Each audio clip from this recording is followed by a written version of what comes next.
Warzone's in a very bad spot, and the Black Ops 7 beta is nearly unplayable at times. So today, we need to figure out what exactly is going on. Today, we're going to be diving in and taking a look at a couple of videos by Tdawgsmitty and Westie. Now, Westie's video was taken about 2 days ago, right after playing Warzone, and I think it covers quite a bit of information that I think you guys need to hear because, well, I feel very similarly across the board, and Tdawgsmitty's video is going to be covering the Black Ops 7 beta. It's brand new, and it is very, very vital for a lot of people to hear, and we're going to be discussing the problems within both multiplayer, within Warzone, and probably hitting some things that these guys have both not hit. But either way, Westie's video is titled, why is Warzone still making the same mistakes?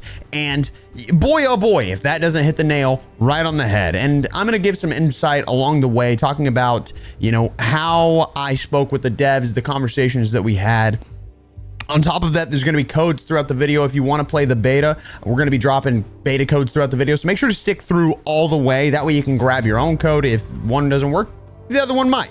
Either way, let's go ahead and dive in and check this out. They say that the definition of insanity is doing the same thing over and over again and expecting different results.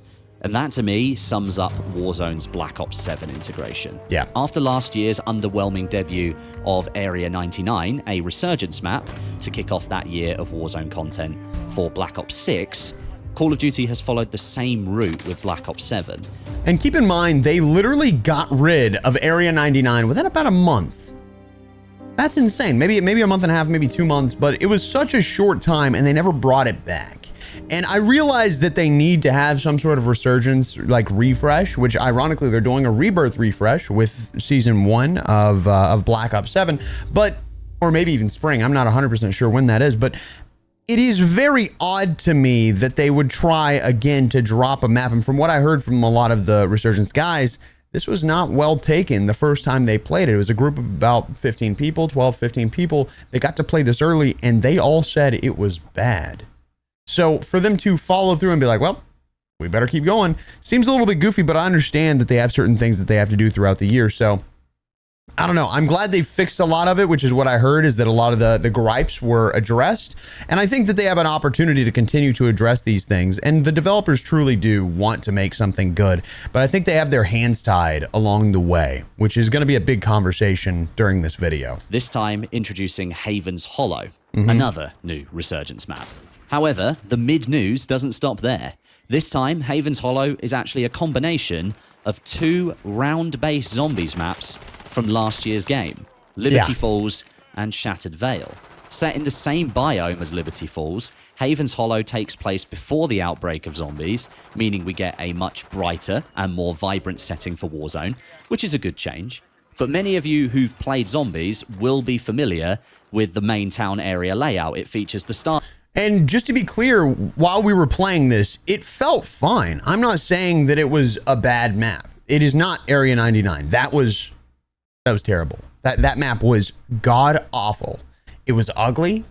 It felt like there was no life within it. You were always fighting indoors. When you were fighting outdoors, it was the very edge of the map. There just wasn't a lot of flow to it. That map sucked. This is clearly, like, I mean, just looking at Haven's Hollow, you can see that the POIs kind of make sense. The only one that doesn't make sense is ironically my favorite place to land, because it wasn't so hot when you were playing against the literal pro players and like Biffle and stuff like that. So looking at the map, you can see, you know, you've got this nice train station, reminds you a little bit of Blackout. You've got Main Street, reminds you a little bit of that Caldera area that was the like city area. Got Riverboat, might remind you of the boats on Rebirth. You've got Lumber Mill, which kind of reminds me of the lumber area on Verdansk. Coal Depot, I think, is kind of its own new thing. We have actually, it kind of reminds me of Quarry. We have Research Center, which is purely completely new in my eyes. It is somewhere I didn't even get to go to all that much, but I feel like the gunfights there are going to be different than everywhere else. And then Mansion, which reminds you of Fortune's Keep. Homestead didn't feel like anything crazy. It kind of felt like you were just in Liberty Falls, but the whole thing is memorable due to the fact that it was similar to other maps. And that's something that I think Call of Duty has been missing whenever they're making these new maps, is it's not easy for people to hop in and be like, all right, I'm going to play this, I'm going to play this, I'm going to play this. You need something to build on. That's why Verdansk works so well, is that you had Quarry, which was in multiplayer. They dropped it after multiplayer dropped. So you've got Quarry that's in multiplayer, you got Superstore that's in multiplayer, you've got a lot going on that made it feel memorable. These big areas, hospital, incredible, downtown, so many different buildings that you could get on top of and just snipe people across the map. Verdansk felt great, and it needed, similar to how we had with Blackout, where it was a bunch of multiplayer maps, we needed something here with Haven's Hollow, which I think is great how they've set it up. And I think this is going to be a fine map. I think it's going to be a map that lasts quite a while. I think it's going to be treated like Fortune's Keep, where it's going to hop in for a little bit, it's going to go away. It's going to be on rotation, it's going to go away, and then it's going to hop back in later. And I think that they'll do this quite a bit, but I don't think this is going to get the same treatment that Area 99 got. So I don't really see a big problem with this map. I thought it was a fine map. I don't play Resurgence. You're not going to see me playing this map more than like 2 or 3 times. It's not my thing, but I think for a Resurgence map, better than hopping on Rebirth every damn day of your life. That's my personal opinion. Not to say that I think Rebirth couldn't go with a refresh. You know, it could use, all right, we're going to throw in this new area. We're going to throw in this new area. And then over time, it's like, this 2 weeks, you get this. This 2 weeks, you get this. This 2 weeks, you get this. And they add up and add up and add up until you get a full refresh Rebirth. But when you drop everything new, it's just like, you got no idea what you're doing, boy. Good luck. Like, that's not, no one wants that. No, you do not make a map and be like, all right, you've got the same amount of area, but it's completely different. That's not what you want out of a map. You want to slowly progress it. You see this with Fortnite. This happened with what is it called? Verdansk 84. Like, it was a little new, it was a little old, and it worked for that reason. I just think when you go so far, it may hurt it. So that's why you kind of want a new map for that new feeling. But whenever you're working on building out a map you already have, you need to do it relatively quickly. Something that people will have a chance to kind of play and enjoy and learn slowly without having to relearn a whole map because it's overwhelming for the casual player. So just my personal opinion. I actually enjoyed Haven's Hollow, which is a lot to say because I do not like Rebirth. Location of the Liberty Falls map, the gas station and the motel. And then extending up the hill, we get the church location as well. Beyond that layout, that's where the Shattered Vale assets come in, helping to expand the play space with the mansion in the far north of the map. And there's even a research center over in the top right-hand corner. So I didn't play any zombies or anything, really. I played a little bit of Liberty Falls to level up my weapons and stuff, but I didn't realize the research center was a part of Shattered Vale. So that makes a little bit more sense to me. So they pulled that in from Shattered Vale. So it is something that you're going to already know. Over a small river. Now, all of these POIs are interspersed with other buildings and elements that sort of stitch things together, creating a map that's close in size to Fortune's Keep. Although the player count doesn't go up as high as that map, I think it tops. Absolutely need more players on this map. I think that the big thing is we have a lot of really good players at Call of Duty Next. Whenever I went, you ran into people pretty quickly. The problem is in regular matches that doesn't happen. You will get people camping and it's going to get boring and you're just going to sit, like, you're not going to be able to find people. They're going to be sitting in a building. They're going to just sit on top of a building and snipe. It's not what we did. It's not what people at Call of Duty Next did. We were going because we're trying to get that content. We're trying to get the videos for people to watch so that they can see the whole map. That's why I did a walkthrough of the map, or a fly through, really, is so that people could see everything and understand what they're going to get out of this map. So it is a little different, and I think that having more players would be very, very important. It's out at 45 in trios. Now, in terms of Resurgence gameplay, the map actually does a pretty decent job of keeping the action flowing across various different engagement distances, and the density of buildings in the main town area over by the river really ups the tension on close quarters gunfights. And with virtually every roof on the map accessible and most buildings maxing out at 3 or 4 stories in height, there's some great long-range sniping opportunities as well. The map itself is... I was actually hitting quite a few snipes on people. I felt like it felt really, really good, and these snipers also feel really good. I think the weapons that they're adding in Black Ops 7 are very well tuned, in my personal opinion. Okay, I had some good gameplay moments on it, but I just couldn't shake the point from my brain that I was literally playing on a map made of recycled assets from a game that was... I think that's null and void. I think that's incredibly pointless to say out loud. And the reason why is because of how well Blackout performed in its first few months. Again, recycling assets to make a Battle Royale map is possibly the best thing that you could do. Being upset that it's not completely brand new, not a good idea. Because you don't, from a casual standpoint, you do not want a fully new map. I think you should have new elements, but a fully new map is overwhelming and people will not like it. Also, we've seen over and over and over and over, people want to go back to Verdansk. Brother, we have to accept that most people don't like change. They sure as shit don't like fast change. So if you are going to change something, it has to be slow, or you have to give them something that makes it feel familiar. Even if it's not nostalgia, it's familiarity. So that's why I think it's fine the way that they built this out. This isn't to like take away from, you know, his opinion, but it's to say I think that it may actually serve a purpose in this scenario. It was released the previous year. It kind of felt cheap to me. It almost felt like the bare minimum was being done to check a box that says new map for Warzone. We've done that now.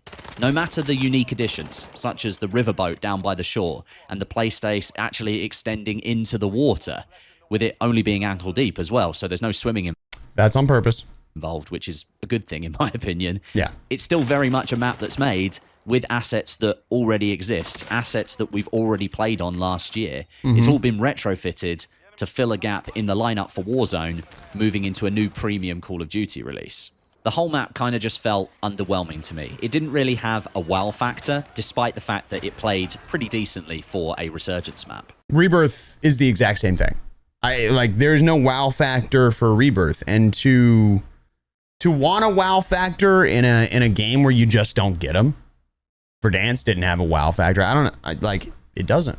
And I'm not saying like it doesn't have memorable aspects, which I think may be closer to what he's like trying to get at here. Like it doesn't have anything like super memorable.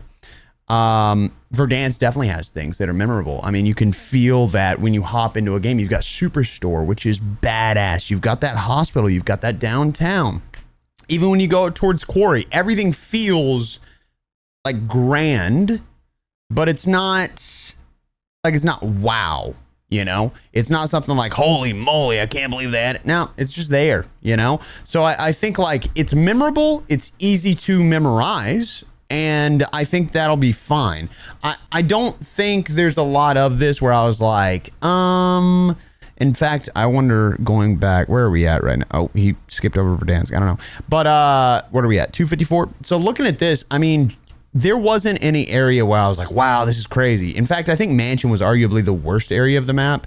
It was a little convoluted and confusing, but everything else just felt good to play at. I think it's going to separate players quite a bit, but so did Vondel. And I think Vondel played just fine. And people really loved Vondel. I think this could have the kind of gameplay that you would see out of Vondel. And this isn't to be like, wow, Call of Duty did a great job or Call of Duty did a bad job. I just think that we haven't given it enough time. You haven't seen it in a casual play. I'm a little disappointed how long we have until it drops, but such is life. I think we definitely need to speed things up. At the very least. But to his point, I get what he's saying, but at the same time, we are content creators, so it's going to be hard to really recognize how regular players are going to react to this. But Warzone itself is kind of tainted, which may be the biggest problem. So I guess we'll see how that goes. And then we've got the big map. Oh boy. We're sticking with Verdansk for the launch of Warzone for Black Ops 7, which I think is probably the option that most people would have wanted the least. And to try and somehow justify the stance of sticking with a map that I think has become beyond stale since its reintroduction, we're getting 2 POIs added to the map. So, this, and I'm sure he's going to discuss it at length, but this is a problem. This is something, when I was at COD Next, everyone, not 1, not 2, not 3, not 5, not 10, everyone said to Raven, every single person that was asked this is what they said, that this is not enough. This is stale. This is kind of bullshit, to be honest, that they're not giving us more than 2 POIs. And we're not, and you know what? Let me say this. I had a direct conversation with them. What I said was, hey, we need to go faster. Like, it doesn't make sense. You guys said we're going to have a sped up cycle, but you didn't give us that. And when you say sped up and you drop us 2 POIs, the map has been the same. You only opened areas of the map that should have already been open. When you do that, it is lazy from a viewer's perspective, from a player's perspective. It feels like, damn, they already had it built. What the have they been doing this whole time? And now we can see that clearly they've been doing Haven's Hollow, but they've also been working on Avalon in the background. The issue is that if we can't keep up with all this shit, stop overloading. You know what I'm saying? Like, and I know from a creator standpoint, from an armchair developer, you know, it's easy to be like, don't overload, but it is a lot. We're doing a lot here. And I told them, you know, we need to get it moving. I said, hey, when you're doing this, what I want to see from a player's perspective is I want to see this go pretty quick. I want to see, all right, you know what? We're hopping in. We got the train off rip. Train's moving. All right. Next, you know, half season, see, like the reloaded update. You want to know what I want to see? I want to see you open up the stadium. Okay, stadium's open. All right, let's go ahead and throw on that overlook building at the other half season. At the next half season, we want to throw on a big change to downtown. Let's blow that building up. Let's put a big crater in the ground. All right. Oh, well, you know what? Let's go ahead and change out hospital. Let's upgrade hospital. Let's change the way that those buildings work. Every half season, I want to see a memorable change. I want to see prison get that big ass boat down beside. I want to see prison blown up halfway. I want to see so many different things that are absolutely possible, but there's so many hands in the basket and so many things going on that you can't just slowly progress this. It's like you have to go every time there's this new thing. We got COD next. We have to go this big wow factor. But you know what happens when you got half-assed wow factors? No one gives a shit. No one cares. Haven's Hollow is going to go down as an ass map, not because it's not good, but because you put it out there at a weird time. You put it out there in a time where people are like, oh, we actually want updates to the big map. And they're like, what if we gave you this? And it's like, we didn't ask for that. We didn't ask for that. They, like, Resurgence players are asking for Vondel. They want Vondel. You didn't have to do anything. And you know what? I'm pretty certain that Vondel is actually like copyrighted or something like that, and legally they can't bring it back. I'm not 100% sure how true that is, but I'm pretty certain that's the case, is that they're probably having issues with that, and that's why we're not seeing it, because otherwise they probably would have brought it back. But this is kind of your Vondel variant, you know? And that's why I think it should do fine, but it may not, purely based on sentiment in the community right now, because it feels like content is like half-assed and slow. Now, I will say clearly they're focused on the identity of Warzone, which I think is basically the most important thing, is that they want to make sure that what they're putting in is Warzone's identity. This is a big conversation in the community over the past year, is like, hey, Warzone's all over the place. We don't know what's happening. Do you guys know what's happening? You don't know what's happening? All right, get Treyarch's hands out of the bucket. No more. Infinity Ward, fuck off. Like that's what, and I'm not like talking shit by any means. It's like, we need a studio lead that is Raven, and we need people that are focused on following that identity. You're like, all right, everything we add from now on is additional. It is not subtractional, right? Is that a word? Subtractive. You want to add quality of life updates, not take them away. New map, you don't take away the quality of life updates that would come with it. That is not good.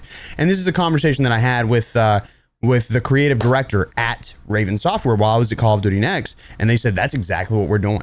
Now, it is going to take us a little bit longer. It's a little bit slower because we want to make sure what we put in is the right thing to put in. And it's like, yeah, the issue is it seems like you're going slow because you've got a billion things going on. Maybe that's the problem. Maybe start thinking about separating Resurgence from regular Warzone. You put, I don't know, High Noon or Beanox on that because or both, because they're already focused on that, you know? So that's just my personal opinion whenever it comes to like the speed at which things are coming, because that's the issue we're seeing, is that it's stale because you're not constantly updating it. We have to stop doing this, like, let's half-ass this, half-ass this, half-ass this, half-ass this. We've got a bunch of stuff, but none of it's good. Signal station and factory. Signal station is being placed right on top of the frozen lake. And by the way, it does not play well. I think like it's better than what we had. And I'm not trying to take away from that. It's something. It's good to have another big POI. It does not play well. These areas are kind of goofy. It feels like, oh God, I'm trying to think. If you played Caldera near that big ass mansion building beside, I don't even know what it's called, but like in Caldera, there were some bunkers nearing the bottom of the map. It plays like that. Like it's almost so insignificant, which is weird. Obviously, it was forced circle to that area. Like when we played, you were forced into that area at the end. That's how they set it up so that it'd be exciting for the stream and stuff. And we won our game, which was really cool. We had a great time. We won our game. I think it plays okay, but it's not one of those situations where it's like, all right, you know, there's a lot to go on here. There's not. You're not gonna really lock into this area, which is weird because I'd rather land hangars, which is a little upsetting, to be honest. I feel like this could have been a decent area. I can't put my finger on it. I really can't. It just doesn't play like it matters. I don't know if it's just like the position of it. Maybe it'll be different whenever it actually drops and I'm just being a goofball, but it just didn't feel like it mattered, which is the worst part of having 2 POI updates, is that you get a factory that's replacing something that played fine, and it's just a pullback from Verdansk 84. Then you get this, which also feels like it doesn't matter. So they're like insignificant POI updates, which is so upsetting. And it's not like, I'm not like talking shit. If you're a developer and you're watching, I'm not talking shit about the work that you did because it is cool. It just feels like when I'm going through and I'm playing it, it just feels insignificant. But again, we played against good players. We played trying to get content specifically. So diving in as a regular player, I might be wrong. You may love it. This might be your new favorite drop, right? And the reason why is because they also had an element that we couldn't touch, which was like a heat map. I don't know if this got mentioned in the live stream. We weren't watching the live stream. I don't know if they mentioned this in the live stream, but there's supposed to be this thing that you can do within the area, within the signal station, where it like shows a heat map of where people are. It's like a really cool UAV situation. Also for Warzone, they're getting rid of advanced UAVs showing ghost, which I think will also add to this. So there's quite a bit that is going to change, and it'll actually make this feel way different than it does now. So maybe what we played there will feel better whenever you get your hands on it in person. So that's kind of what I'm hoping for here, but there's no way to know until it gets out into the public. I don't know if they should beta roll this, but that would be kind of goofy. To the south of Millie Base, changing the location completely with a large weather station set atop a hill, a helipad on the frozen lake, so that does remain, and a few outbuildings in the form of warehouses and offices. Factory is literally the same thing from Verdansk 84. The exact same. The same POI from Verdansk 84. Bar for added bar. Back onto the edge of the airport next to the aircraft hangars. Bar for bar. Another completely recycled idea from a previous version of Warzone. And honestly, I didn't even like Factory, bro. I think Titties works better there. I'm not going to lie to you. I don't think the Factory plays super well. I don't get me wrong, when they add in doors, if they add in doors, where you can like POI jump through doors, I think that'll be better. But for what it is, like Verdansk 84 played good because of the things that they had in it. So I'm just curious what they're going to add, because if they don't add doors, what's the point of it anyway? Now, again, a little bit like Haven's Hollow, the new POIs on Verdansk are okay. They play fine. The signal station, being a brand new addition, does help somewhat. There's no inbuilt muscle memory at all. And it does change up the gameplay in that location massively. And to be clear, it's not like a lot of the other areas, because there's a lot of open indoor, right? Like it's like, think about if you went to Superstore and you could actually jump on different shelves in Superstore. It's kind of like that, right? So I think that it plays differently than the rest of the map, which you don't see. Like Verdansk was built in a very specific way. And in this case, you will play it differently than everywhere else on the map.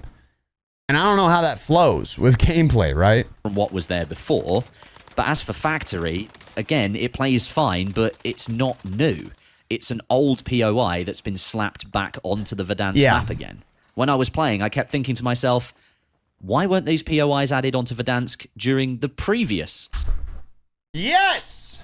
Explain that to me. That is my frustration. It is so annoying because they do have the ability to fast track things because it's already made. All of this had to have been built before it dropped. Like way before it dropped, before Verdansk dropped, I bet.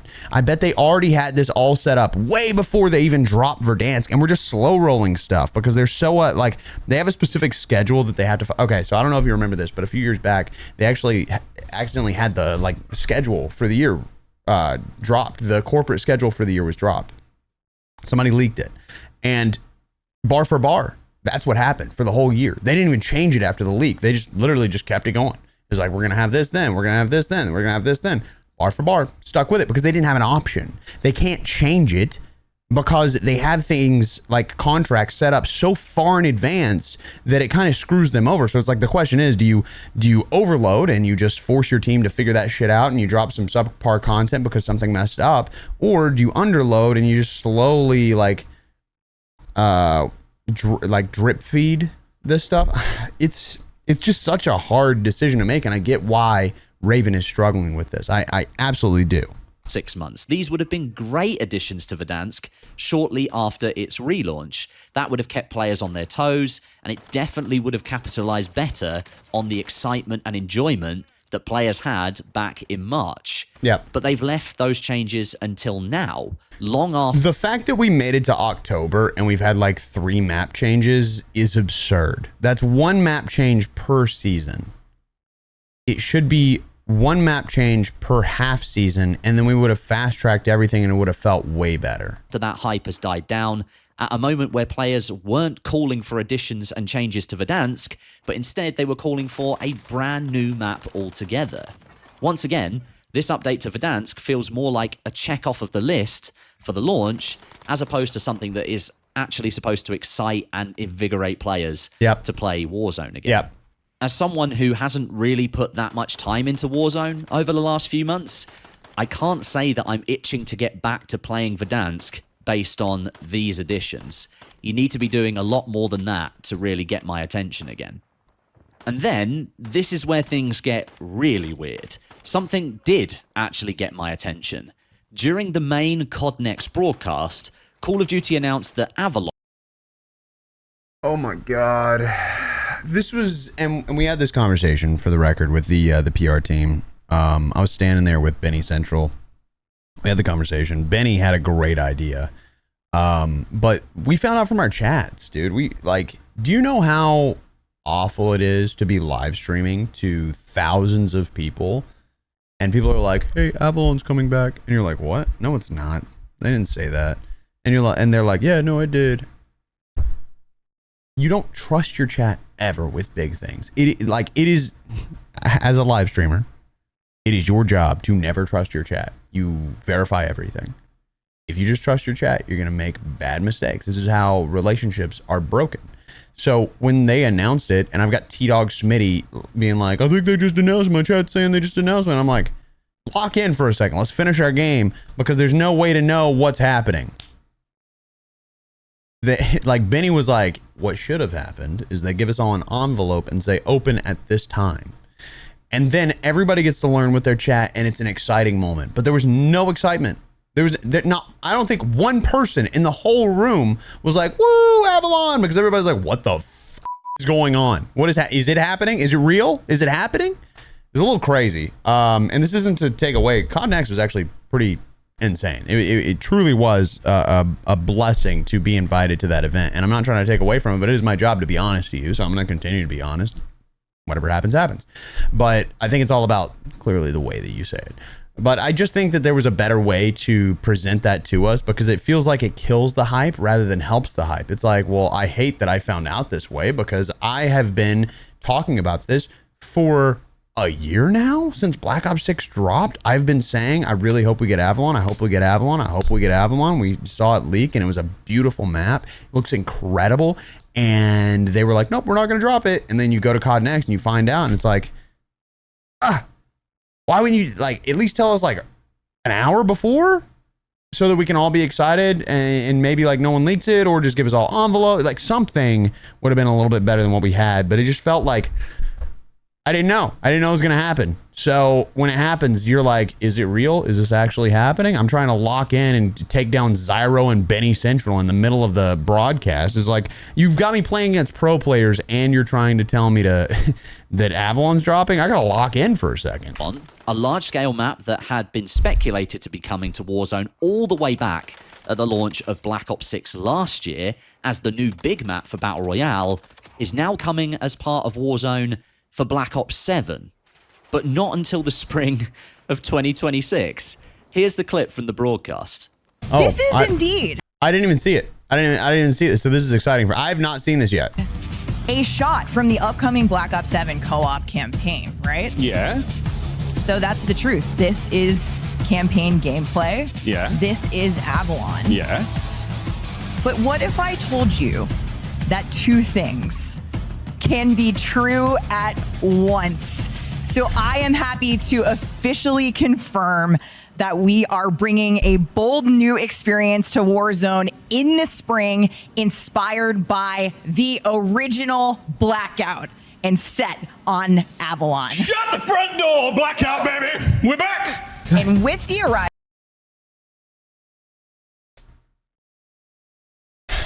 Do you guys remember David Vonderhaar announcing Blackout?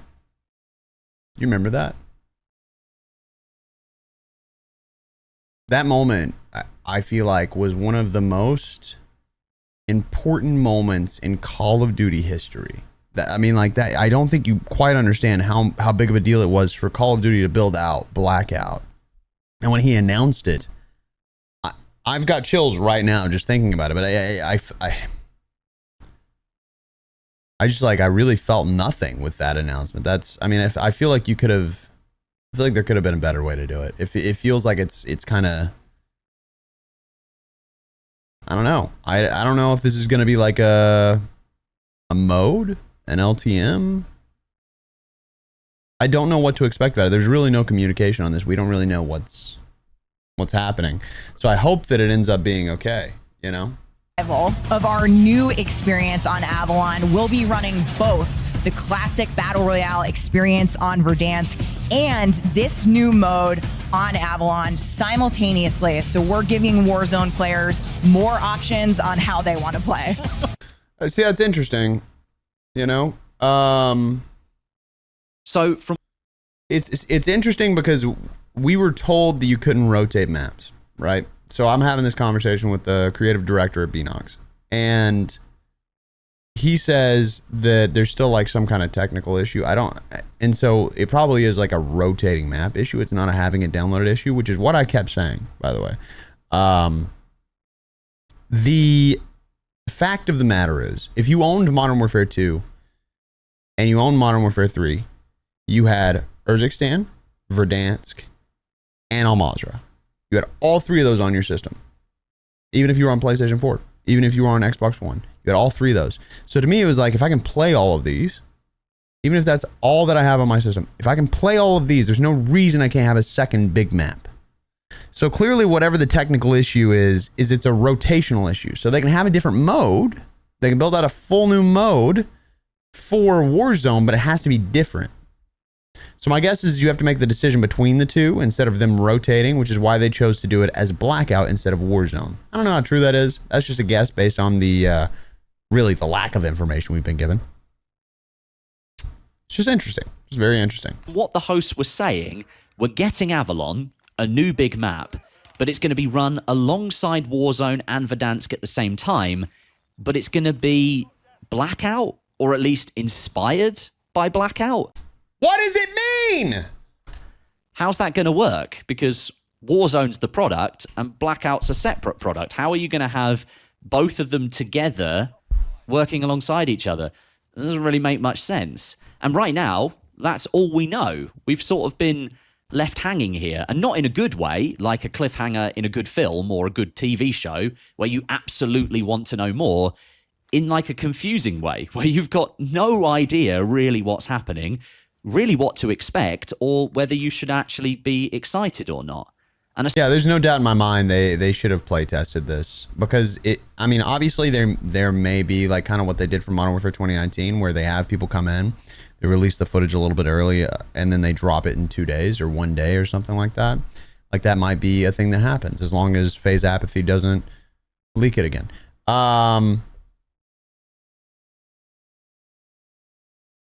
It happened. We saw it, brother. We were there. No, I don't know. It's just tough. I wish that they would have allowed us to play it, because we don't know what to expect. There's no real expectations on it. And if you're going to announce something that big, I think having a playtest early, especially that many people, would have been a great idea. So I'm just curious to see what Blackout is. Side note here, creators like myself, literally all 250 creators in that room, we knew nothing about this Avalon Blackout announcement. We were all in the dark about it, and most of us had to be let know when this news dropped by our own chats. And ironically, I was told that's what they wanted, by the way, a couple of times during the Haven's Hollow gameplay section of my own stream that it would have been way more exciting to have Avalon as a map to play at COD Next, not a recycled Resurgence map. It's all a bit of a mess, to be honest. Or we don't even play Verdansk. I would have been fine with not playing Verdansk. Don't get me wrong, I'm glad I got my win. That was cool. But it would have been way better to not play Verdansk. And it does give me the feeling that these plans and announcements are kind of being thrown together at the last minute. It's not possible. It isn't. It isn't possible with corporate schedules. That's not how that works, which is kind of crazy.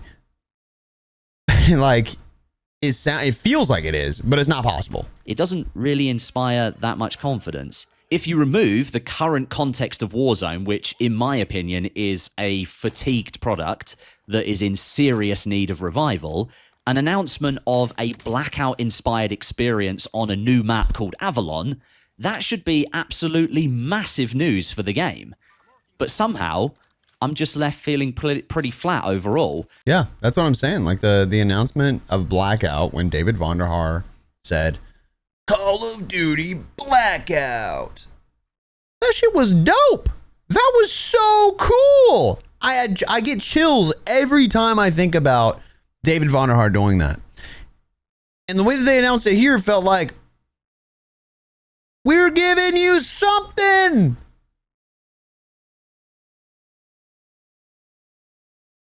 That's it. Good luck. Like, that's how I felt. And I think it comes from the fact that nobody really had any idea they were going to announce this. Yeah. And when they did, they didn't announce it to all the creators who have been flown out to this massive event purely to showcase the new product. It's unfortunate. Surely it makes sense to tell those creators that they're going to do this so that they can let their audience know. So they might be interested in it. But that didn't happen. It's just really weird, to be honest. I don't know about you guys, because of course it is a bit different with you watching gameplay versus me. Oh, that was Tactical Grandma. He just freaking domed Grandma and she's just out of there instantly. Oh, that's so unfortunate. Literally having hands-on with the product, but the beta is coming out in like a day, so hopefully you'll have a chance to play the game before you put down any money to decide whether you like it or not.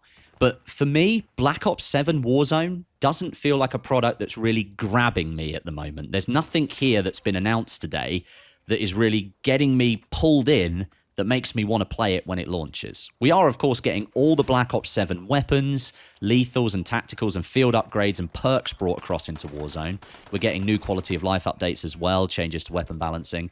We're getting that Resurgence map that, despite it being made of recycled assets, was okay gameplay-wise, and we're getting minor updates to Verdansk. Is there really anything on that list that excites you enough? I know.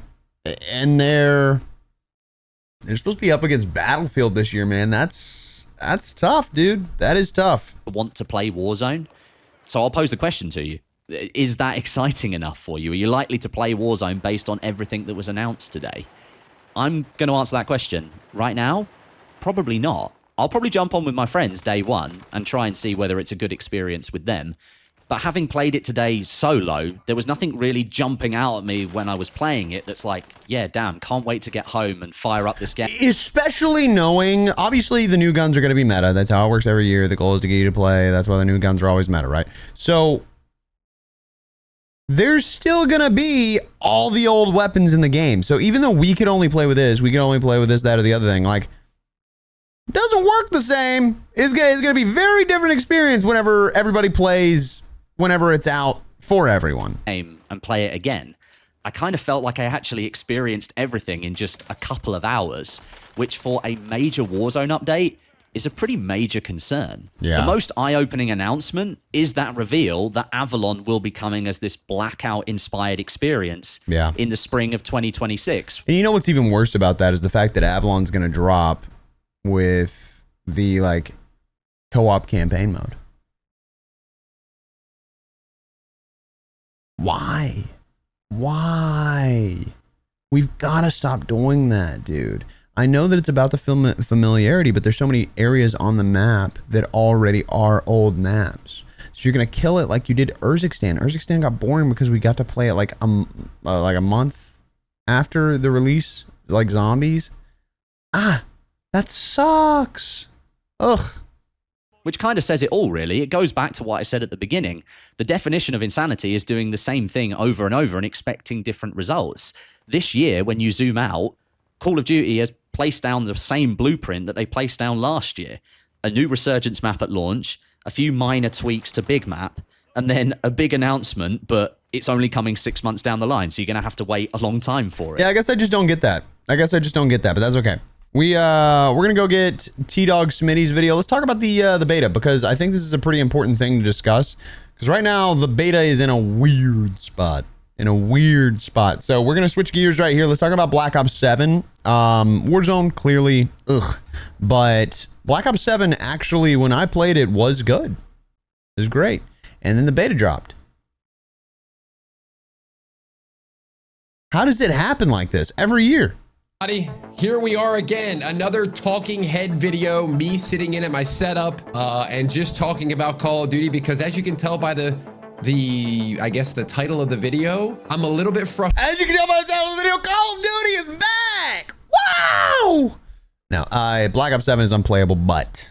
Let me just kind of work around my thoughts here, because I wasn't planning on doing a video. I was gonna let the beta sit a little bit. I was gonna play it for a couple days. I was probably gonna play it the entire time and then do another video that said like my thoughts on the beta after 70 hours or 50 hours or something like that. And as many of you know, the beta came out at 12 o'clock today. We hopped on, we streamed, and I got off feeling a little bit defeated, a little bit sad. And I know, listen, you guys are gonna say the same thing over and over. I get it. I'm the Call of Duty is back guy. And you know what? It's kind of funny. It's become a meme at this point. I enjoy it. It makes me laugh every time I say it. Every time T-Dawg killed somebody, you guys couldn't hear him in my video, but every time he killed somebody in Warzone, he yelled Call of Duty is back. Every single time. It was hilarious. And look, I just want to kind of break down this barrier here.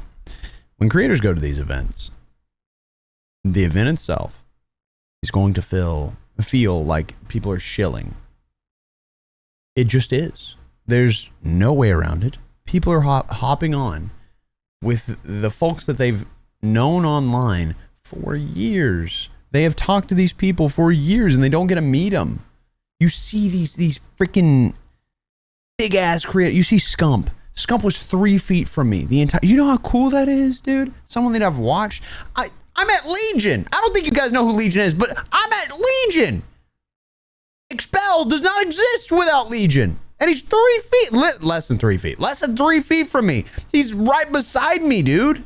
You know how cool that is? So when these creators go, obviously they need a moment to be objective. They need a second to lock it in afterwards and be like, this is my honest opinion. So when people are like bitching, like there were creators that were like, these creators haven't even posted one shit post. I can't believe it. It's like, first of all, the internet in Vegas was abysmal. I spent $50 on taxis bouncing to different areas around Vegas trying to find internet. I went to the Capital One Cafe across like the other side of the strip. Capital One Cafe. That was the #1 place in Vegas for free Wi-Fi, had the best Wi-Fi across the board. The upload was 3 megabits. 3. Yeah. So when people are like, I can't believe you didn't post today, it's like, well, sorry. Like, a lot of people don't have 15 people on the payroll, you know? Like, look at somebody like Cpreds. Cpreds has literally 12 people that work with him. He has 12 people that are contracted, whether it be editors, clippers, stuff like that. So he's got somebody at home, like screen recording his whole stream, pulling clips, downloading it, editing it. Creators during Next didn't have that ability. It wasn't something possible. And what you would have gotten would have been shit posts. And the reason I say shit post, that means like you download it, you literally upload it. Download, upload.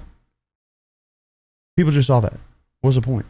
People just saw it. Why would you just repost it? You want something a little bit more higher quality or in a high quality production when you're at COD Next. You want it to feel high quality. So if you don't get it up as high quality, let's give it a second. Let's let it settle. People have just watched the stream. Let's take a moment and get to it the next day whenever you have better internet at your house. You know, just one of those things. So I just want to say, when you look at these creators and you're like, they're shilling and then they didn't post, it's like, brother, you have such a lack of perspective on how these things work. And I had a lack of perspective until I showed up, and I knew that I was going to get hit in the face with this, but like the setups were tough to use. They had to move Jay Broski across the room because they sat him beside Scump. And you know, Jay Broski's over there like, yeah, get shit on. You know what I'm saying? Like, that's Jay Broski. So you don't really get it until you sit down and you've got a Wave 3 mic that you have to turn the voice isolation all the way up, and you sound like, yeah, and you, no. Just wanted to point that out. So give people a day to get their opinions out after actually playing it, because how many times do you want to how many times do you want to have somebody have this big thing and they hop in and they have to make the decision on how they feel immediately? That's such a goofy idea. But if you didn't get a chance to read my review or watch my review of the Black Ops 7 game after I played it at COD Next, I would highly recommend you go back and say that, because a lot of people, again, keep calling me shill, but then they don't actually watch the video and they say, oh, you said that Call of Duty's back. I'm like, dude, it's a joke, man. Like, just relax. Exactly. The whole thing is just like, obviously you're there with like the people that you know online and you're like joking the whole time. Like Timmy Toucans and I were trolling this guy on Twitter for like 6 hours. 6 hours, this poor guy. Like, oh my goodness. Like, what a joke, you know? So, number one, if I sound a little weird on this video, I do apologize. Like I said, I had just gotten back from Las Vegas, woke up, sweats, the whole thing, and we got the COD bug, of course. Now, somebody has to get it every time, and your boy got it. Yep. Not what I was looking forward to today, but it is.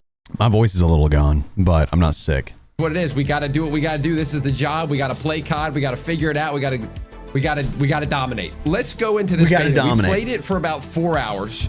Obviously, I have probably about 10 hours into Black Ops 7 already since we've made this video. And because we played 3-4 hours during COD Next, we played about 2 hours prior on the day before on the tech test, and I have about 4 hours or 3.5 hours in the beta today. So yep. I think that's 10 hours. Now, I've got even more than that already, just to be clear. If you're like me and you're watching the stream, you could probably hear it in my voice that I was just like, man, here is my thoughts right now after playing this beta.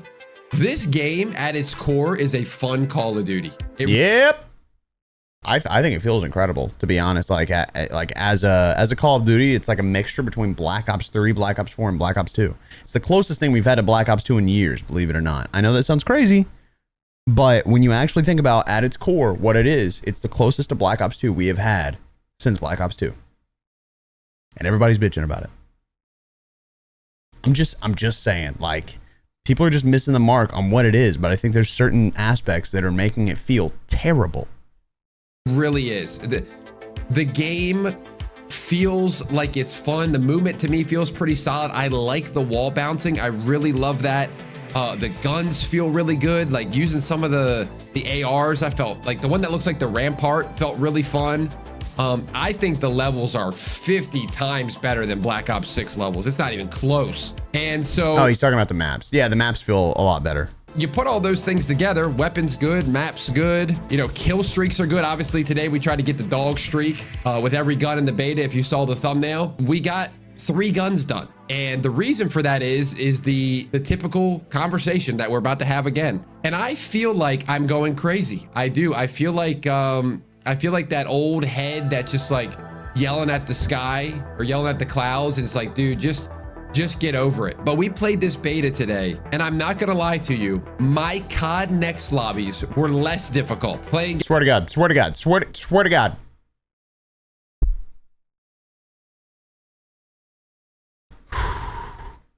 I played against Scump, and I played against Biffle, and I played against Hisoka, and I played against Shotzi.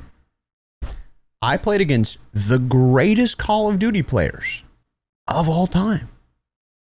And it was easier than playing against people online. First of all, fucking sign them. I don't know who is... There's a million players in my lobbies that can be signed to Optic right now. Swear to God. Swear to God. Make it make sense. Why are my lobbies so hard? Why is playing against Scump and Shotzi easier? That does not make sense. It does not. You know what? Let me go a little bit further into this. Hold on. Look at this tweet from Exclusive Ace. I was curious to see the difference in matchmaking with my testing account, so I played one match. He has a nuke. He switched his account to an account that was not his regular KD, and he got a nuke. One game, his first game. Skill-based matchmaking is a joke. I cannot stress what's going to happen. And I just watched a video discussing this because it was the exact thing I've been saying. I think his name's Donuts. This guy says in his video, hey, you know, I get it, skill-based matchmaking, we have to have it. But like, what if we added casuals? What if we made it where it's like 3 bots and 3 real players on each team? And it's like, that is what's going to happen. Call of Duty has made it where they hit you so hard with skill-based matchmaking that you want to play casuals to actually enjoy the game, which means you're fighting against players that aren't real, so that you don't have to fight against the best players on the planet. And people think, well, I don't want to play against Scump. I don't want to play against these crazy ass streamers. It's like, okay, you know what happens? You know what happens when you don't have to fight one of them, a single one of them ever? You know what happens? They all fight each other and they hate it. And you know what happens to that? They have the biggest sway. Not to say that they have much, because I swear to God, we still have skill-based matchmaking. But like, these decisions are made on the other side that are worse because we don't have it. Like, because we have to deal with these stupid ass lobby. We need to switch to fully ping-based matchmaking. People do not realize that it doesn't work the way people keep telling you. It is not about player retention. You are not retained because of skill-based matchmaking. You are simply more likely to spend more money. I don't know how to explain this any further, but it is absurd. It is absurd. Against Scump and Swag and World Series of Warzone players, my lobbies felt easier to get 100,000 kills than this beta. Now I understand. And a lot of people are going to say LAN. We were not on LAN. I need to be very clear. It's also not a different version of the game, they said. We are playing gameplay-wise, gameplay elements on the same version of the game. That is what they said. In fact, let me see. So, where is it? Okay, so I said yesterday, I said Black Ops 7 feels completely different than it did at Call of Duty Next. Not sure what they changed to make it feel so bad, but it's night and day. Got 890 likes. Clearly people felt that way. And I said server skill-based matchmaking and more can factor into this. And to those saying we were playing on LAN, we weren't on a true LAN setup. We had 8 ping and we were playing with QAs in California to fill our lobbies. This feeling is being shared by numerous people. The game feels slower. Weapons don't really work the same. The overall feel is just different. And then I quote tweeted and I said, frustrating, Black Ops 7 has the fun factor. Sorry, I said frustrating, period. Black Ops 7 has the fun factor, but it could be held back by the little things and skill-based matchmaking. Interestingly enough, I discussed in numerous videos that something similar would happen. Disappointed to be correct, hoping the teams can fix whatever it is. And you have Matt Scronch. If you don't know who that is the lead design director at Treyarch. Okay, this is the person that is literally at Treyarch leading everything, right? He said there were zero movement or gameplay in general changes between the next and beta builds.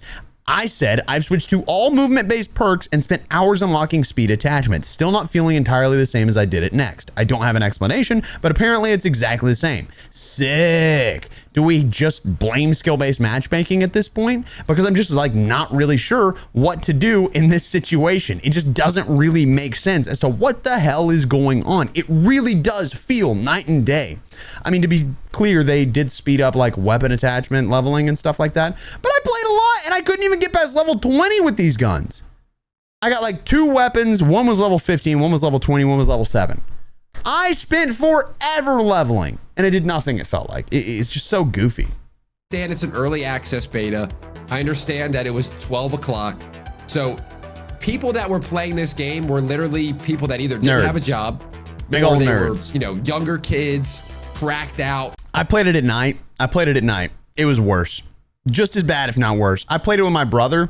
He has a much lower KD. He doesn't really play multiplayer. He's a decent player, but like it was still bad. We got one lobby where I dropped a decent one game. I went 26-0 because I was like camping like a little baby back B. I was holding headies. I was popping a shot. And then the reason I was able to get it is because I got a VTOL and that was like half of my kills. So I did all that. I went 26-0 and then I died. And then I died again, and then I died again, and then I died again, and I was like, oh my God, all right, never mind, I'm done. My bad. I shouldn't have done it. I shouldn't have gone that hard. And then the next game, harder game, way harder game, a million times harder. I didn't get another kill streak for the rest of the night. The whole thing, I totally get that. But there's something telling to me with this matchmaking system in Call of Duty that I, at this point, think it's gonna slowly kill this franchise. I really do. Slowly. And this is just me coming out saying what I feel. Obviously, people always say I'm sponsored and all this. I tweeted it out multiple times. I said I'm 10 minutes into the beta right now, and I can confirm SBMM is definitely a thing. And so let me go down a little rabbit hole here because I kept getting a bunch of different comments when we were live today. It was first, this game looks terrible. It looks like a mobile game.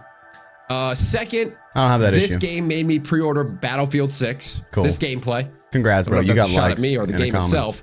And 3, hey, I just played the beta for a couple games and I'm already off. I already deleted it. I'm done. I can't play this game. It's so sweaty. And those 3 things I think are, I cannot believe Call of Duty is not addressing this. I cannot believe it. One of the things that I noticed. And I do want to be clear. It is not the developers that choose this. Activision decides that they have Demonware tweak it. It is not Treyarch. It is not Infinity Ward. They do not have a say in how this works, which is why they cannot choose to disband lobbies. It has never been them. It has always been Demonware, which is another company owned by Activision. They do the matchmaking for all of Activision's games. We're talking about like Overwatch as well, right? Like stuff like that. They do that matchmaking.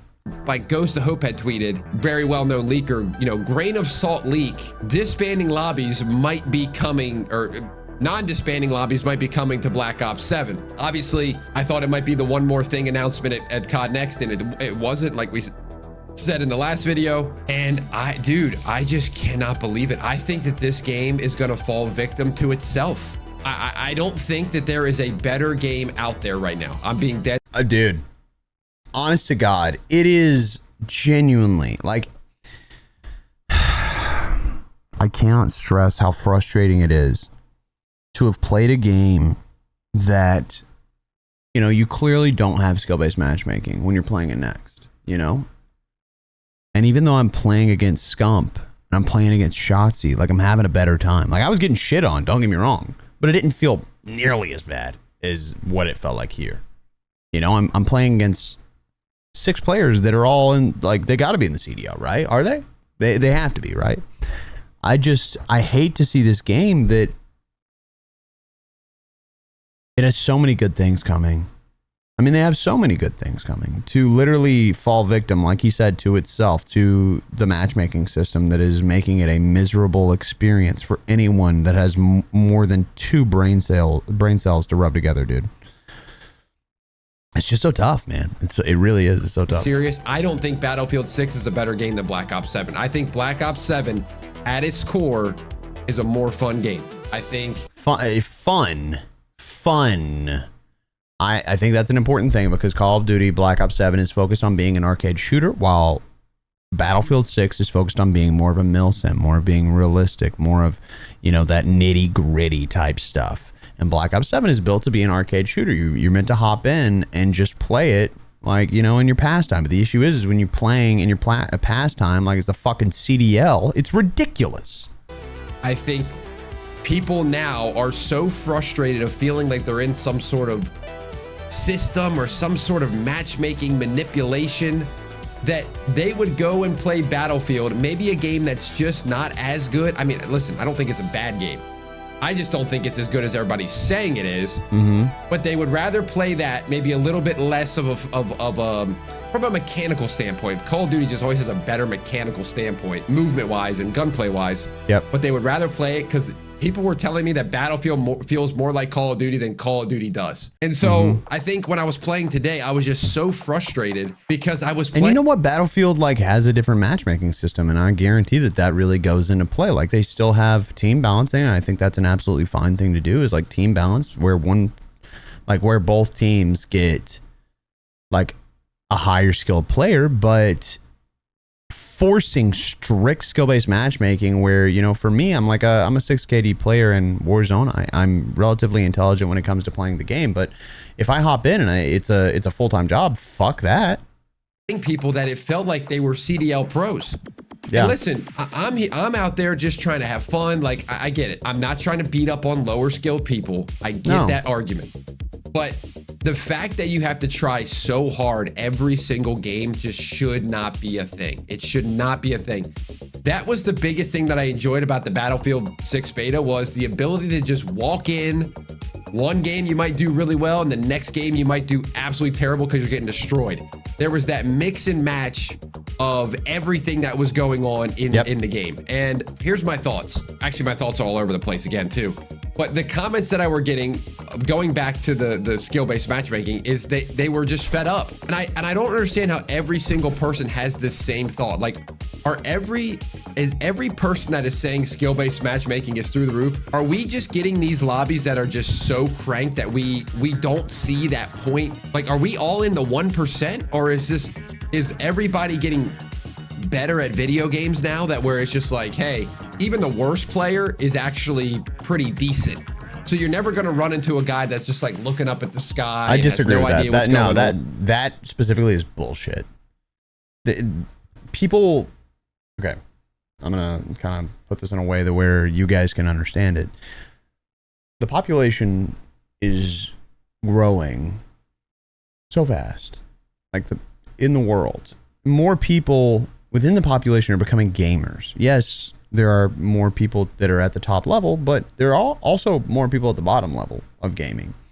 So because of that, it means that we're literally like, yes, we're slowly all getting better, but that pacing, like, it's never going to outpace the number of players that are coming in with no idea how it works.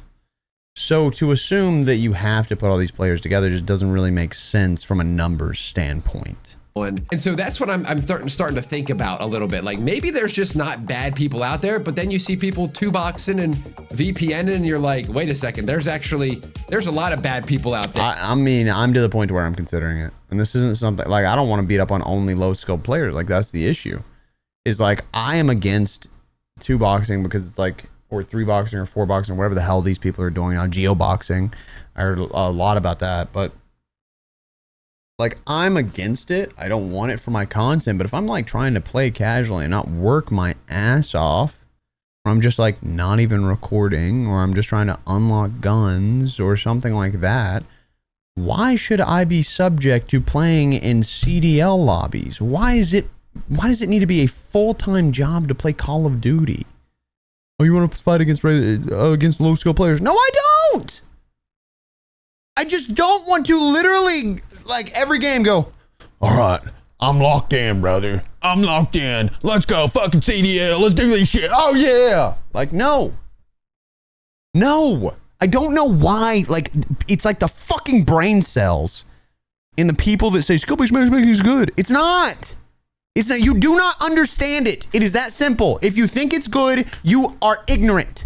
I do not care who you are. I don't care if you're God himself. You do not understand it. You do not understand how it affects every player and how it's all built just to make money. It is not built so you can have a good time. Never was.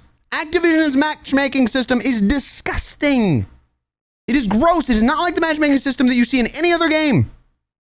Just to be clear, maybe Overwatch, but that's because it's the same thing. So I'm just letting you know, it is super deceptive. You do not understand it. I've explained it in a million videos. Go back and watch them. Don't bitch in my comments about this because it like, and this isn't an ego thing. It's just so tiring that people do not understand it and they're not even interested in understanding it. Oh my God.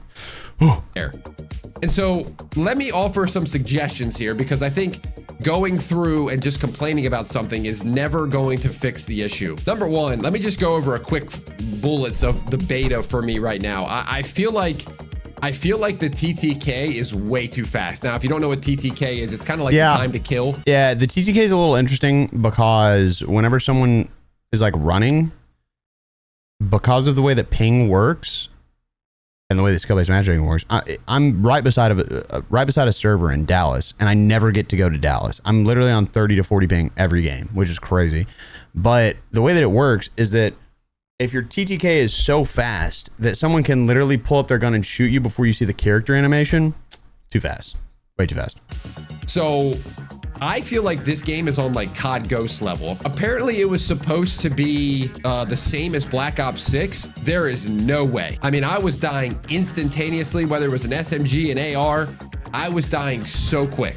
Yeah. So TTK, when you have a high TTK or a quick TTK, alongside a high SBMM, it makes the game almost unplayable because you get into these gunfights, and if they're the better player and they see you first, you're dead. There's no like, oh, I started getting hit, but then I, shrugged it off a little bit, made a move, and then I came back and fired at him, and then he died because I was able to hit more shots. If you die in 4 bullets, you could be the worst player in the world. Every gun kills you in 4 bullets or less too. You're going to win gunfights that you shouldn't win just because of how quickly you kill somebody. So I think that's a major issue in the beta. It almost felt quicker than, I'm telling you, this build almost feels different than the COD Next build. And they've confirmed that it's not. I felt like this build was a little bit different almost. It feels like it was quicker TTK than the COD Next. And like I said, the lobbies seem sweatier. So I think we should be definitely upping how quick it takes or how fast it takes to kill somebody. I think that could probably go up, maybe 2 or 3 bullets. I feel like right now we're at go. I just feel so bad for the developers that put so much into these games, and they have people like us, that hop in, and it's like something doesn't feel right. Turns out it's the matchmaking system. Like, ugh. Like, you put labor hours into this, thousands, tens of thousands, hundreds of thousands of labor hours split between so many people, and when it drops, the biggest frustration is not that the game isn't fun, it's not that the game doesn't work, it's not that that it's buggy, it's not that we're having issues with it, it's that it's nearly unplayable because there's no opportunity to experience what you played. There's no, like, these people are QA testing a game, and when it goes live and they're playing it and players are forced into such high skill level lobbies that you don't even get to experience the game that Treyarch built for us to enjoy. And it's just so disappointing because from a developer perspective, I mean, it has to be frustrating because it's like people are like, well, your game could be good, but it's shit because the skill-based matchmaking.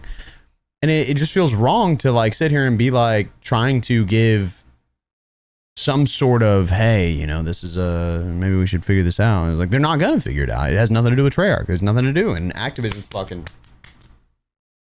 like, that's what they're like with the matchmaking system. I don't know if they're just like, hey, actually, we're making hella money over here. So, I don't know what the deal is, man. I don't know what the deal is. This is basically an untouchable topic too. Whenever you're trying to have these conversations, so. And we need to get like to BO1 levels, not Yeah. BO4. BO4 was way too much. 150 is way too much. But like BO1 is was like about the sweet perfect. spot in my opinion. And so TTK BO2. I think is a problem. Second problem I see is the doors. I know that Doors are terrible. Just take them out. They were not supposed to have doors in this, but there's doors constantly. They're like, just because we're not slapping them open doesn't mean that we want them in the game. he said that the doors were this, they were getting rid of them and they were less and the doors were more like BO4. I feel like there's more doors in this game than there was in BO6. And There's the doors, so many to more. me, should just let them be open. I don't know what the current COD developers have obsessions with doors. I don't know if it's just like some sort of mechanic that they think is bringing some sort of new combat where you're like, okay, I gotta play around the door. It's like, no, just get rid of the doors just open completely. them. Just have them be open doors at this point. Not doors, like just open walls. We don't need doors. We don't. Yeah, like door spaces that are open all the time. It'd be much better. I don't know why we always need them. It was perfect in Black Ops 2 with 0 doors. I don't know why now we have to start adding them into every game. It doesn't, like, it's not good for the CDL. If that's what we're thinking, it's not good for outplayability. It's people don't want to fight with doors. I don't think I've seen anybody like, we love them.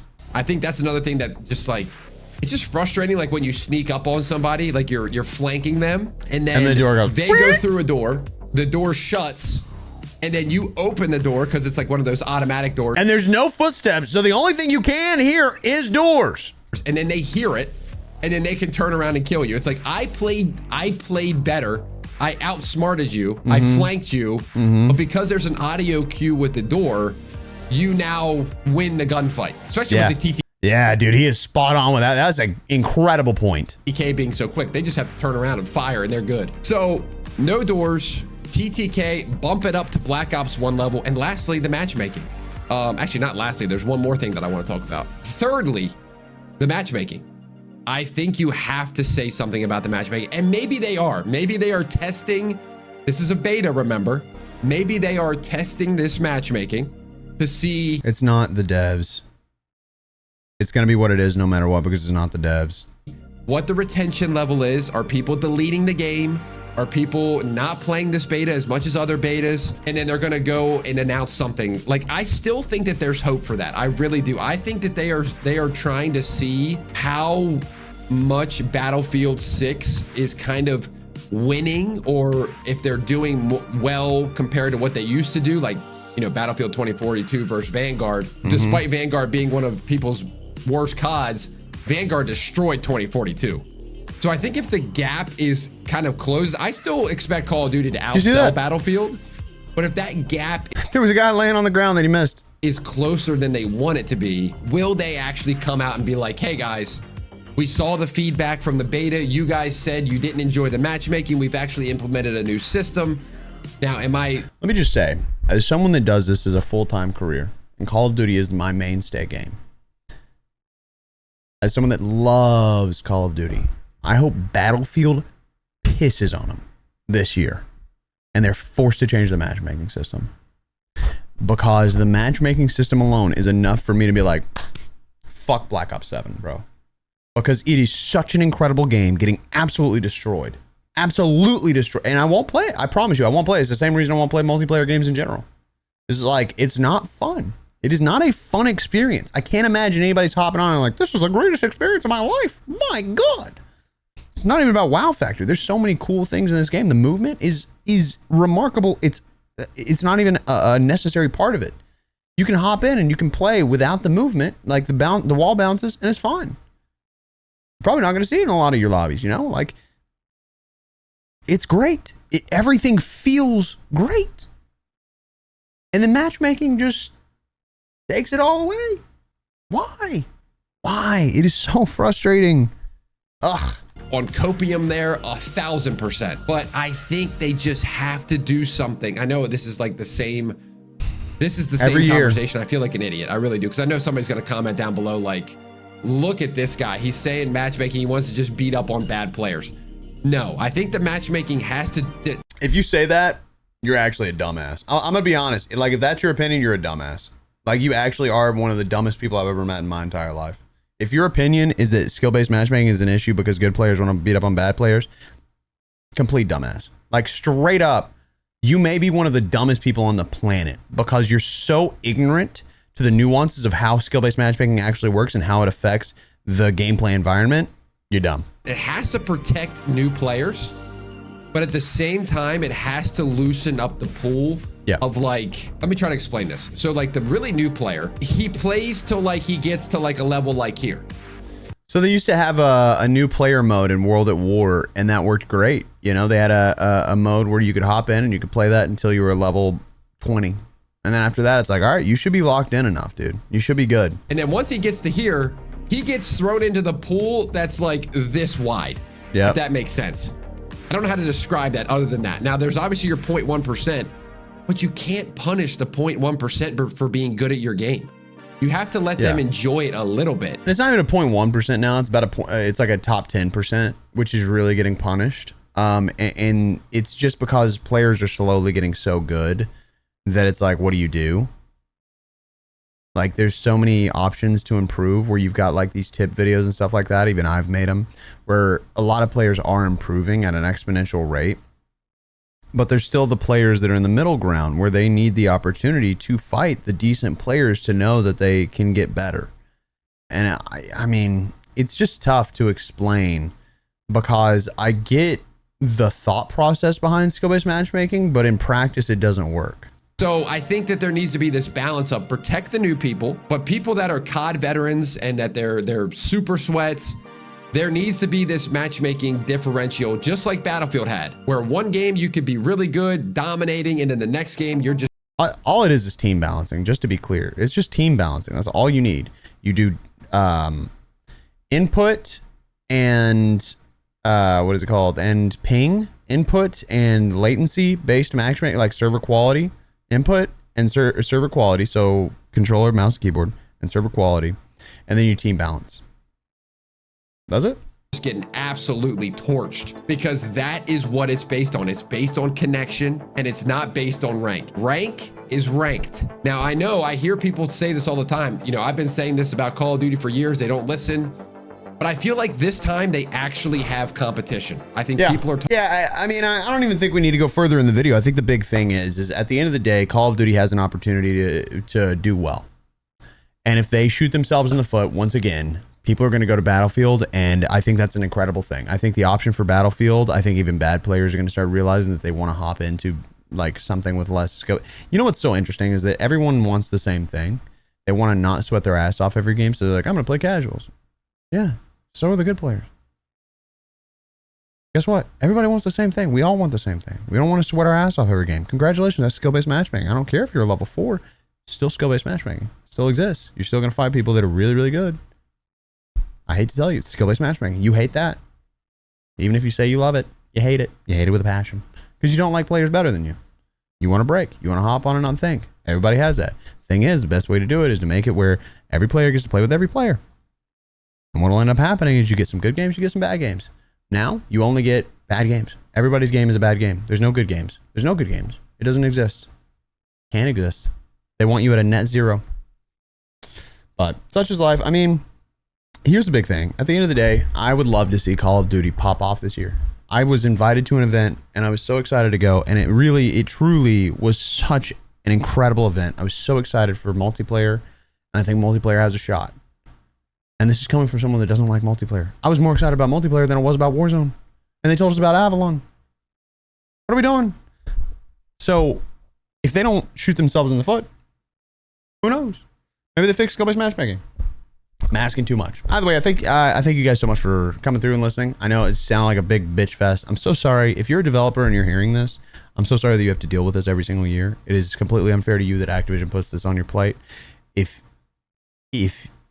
you love skill-based matchmaking, you're a psychopath, and you truly have no understanding of how it works.